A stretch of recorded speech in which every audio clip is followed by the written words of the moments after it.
আছে। আর আমাদের সৌভাগ্য যে আমরা আন্তর্জাতিক 4টি শাখা করতে পেরেছি, একটি লন্ডনে, একটি নিউ ইয়র্কে, একটি ওয়াশিংটন ডিসি, ওখানে হলো DMV, DC, Maryland and Virginia, আর এই টরন্টো।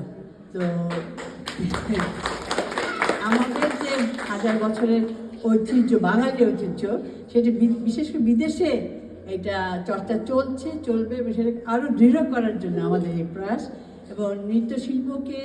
আমাদের সংস্কৃতিকে বিশ্বমাঝে ছড়িয়ে দেওয়ার জন্য, এবং আমাদের শিল্পীদের জন্য একটি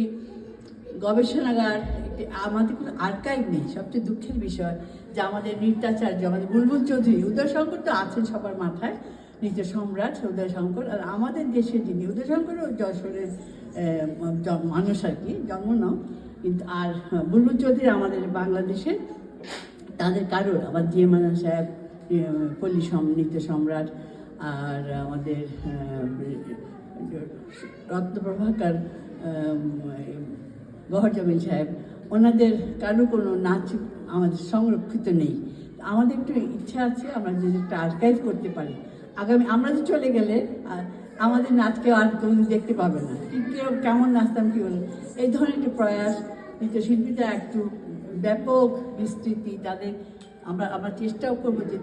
একটা ইচ্ছা আছে আমাদের যে আমরা তাদের যদি প্রশিক্ষণের ব্যবস্থা করা, এই তাদের ধারাবাহিক যে নাচগুলো তাদের আমাদের আগামী প্রজন্মের মধ্যে তুলে দেওয়া, নানা রকম চিন্তা ভাবনা নিয়ে আমাদের এই ফাউন্ডেশনের জন্ম। আমরা আমাদের মাত্র 1 বছর, ফেব্রুয়ারিতে 1 বছর হবে, আর এদের না 2 বছর হবে, এই ফেব্রুয়ারি 2 বছর হবে, তোমাদের এই মে মাসে 1 বছর, হ্যাঁ, এই নিউ ইয়র্কের মে মাসে হয়েছে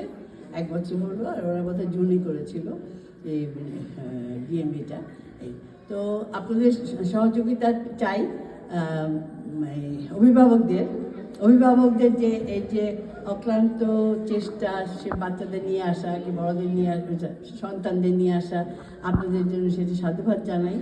অভিভাবকরা